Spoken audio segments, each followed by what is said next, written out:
Hello everyone, Matt Carrera, back for another video of HCM Vlogs.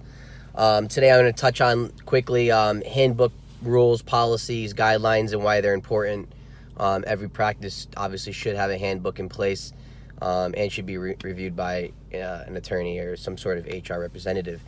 It's important for you as an administrator to understand the ins and outs of your handbook. It's important that your managers on staff understand the ins and outs of the handbook. It's important that your employees understand the handbook rules. It's really your go-to when you have situations that arise that allow the employees to read up and understand the policies and procedures of the practice. It's important to describe that the handbook isn't a contract in any way, and that 99% of the time, most of the handbooks really reiterate that employees are at-will employees. This means that both the practice and the employees can separate for whatever reason at any point or any time. Typically the doctors will have the legally binding contracts that are a little bit more detail, and usually the handbooks are more of at-will employee perspective. There's other handbook policies in the handbook that I strongly revise and reiterate with my staff members.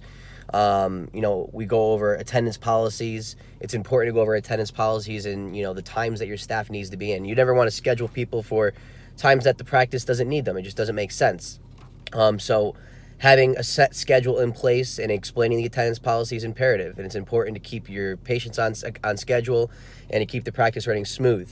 If someone's set to work from 8 to 5, they need to be in at 8 to 5. Being here at 8:15 or taking shortened lunches or leaving early, has an effect on the practice. And there needs to be guidelines in place that, penalize these people for, working outside of their shift, especially when you need them. This will touch into the PTO policy on, if people leave outside their scheduled time, they have to submit their PTO time. There's some practices I talk to that just don't have these policies in place, and it doesn't really discipline the staff member when they deviate from their schedule. So setting certain things like this will, reduce the chances of staff wanting to change their schedule around because they know they're going to be penalized and have to submit PTO and obviously get it approved by their supervisor. Inclement weather policies are also important, especially for this time of year as well. It's important that you explain if the practice pays, if the office is closed, if they don't, what happens if you close early or open up late. It's important to go over the different policies, what you have. You don't want to be winging it as, certain situations arise. Typically, some examples I've seen is most groups don't pay when the office closes completely. Obviously, the practice isn't generating money, so it's a loss if you do pay your staff on those days. If you do pay them when they have the day off, that's just a positive plus for your benefit package. And most of the times when practices either close early or start later due to weather as well, they wouldn't pay for the hours that the practice is closed. Staff is allowed to submit PTO to meet their hours for those times that they weren't able to work due to weather. But those are policies that the practice really can decide on. Those are just common examples that I've seen in the past. It's really also important to go over different, uniform policies to make sure that you're uniform across the board and that your staff understands that the type of dress code that you have, that, the hairstyles they can wear, they all have piercings. Obviously, the clinical staff need to have scrubs and, they can't be wearing open-toed shoes. It's important to set these ground rules and you don't let the staff dictate what they can wear and can't wear.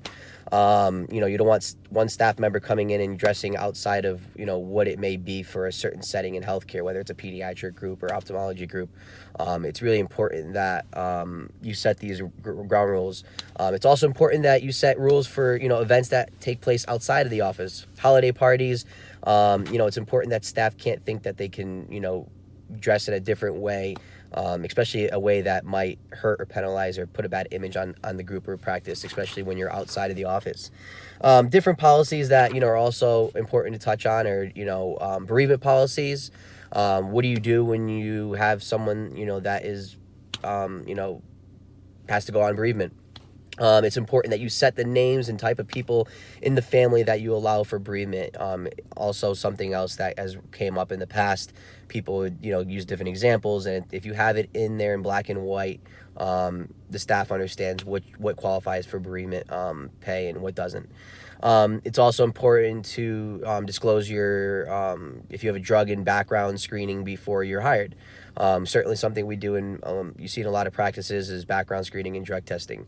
It's important, especially if you're dealing with, in a pediatric group or pediatric setting, that you make sure your staff members are equipped to work with these type of, patients. You obviously don't want someone in who can't pass a drug or background screening test. It just wouldn't be good for your practice, and it sets you up for vulnerability in the future if you did have employees that weren't meeting these metrics or measurements. Tune in. We're going to talk about some more handbook policies coming up in the future. Those are just a couple short topics in the handbook. Handbooks are obviously very detailed and very extensive. As mentioned in the beginning, it's really imperative that you have your attorney review all of the sections in your handbook and make sure the legalities check out. It's also important that your staff members sign off on the handbooks, understand it, and are trained on it. If you're just handing it out, you're really not doing yourself a favor. I've noticed that 90% of the people just don't even read the handbook, and then when the situation arises, it's always a conflict and an issue. So really spending the time to have a staff meeting, break it down by departments, give it to your managers, make sure each and every one of your employees understands each section of the handbook, or at least the major sections of the handbook. This way, it'll also reduce turnover issues and reduce the amount of conflict and issues that you will have in the group. The better they're equipped and educated on it, the less questions that they're going to ask in regards to any of these policies. But I always have an open door policy as well, that if anyone is confused on any of the policies or doesn't understand them, that they're pleased to reach out and contact. This should be kind of across the board in any industry. Matt Carrera, tune in next week for another HCM Vlogs. Thank you.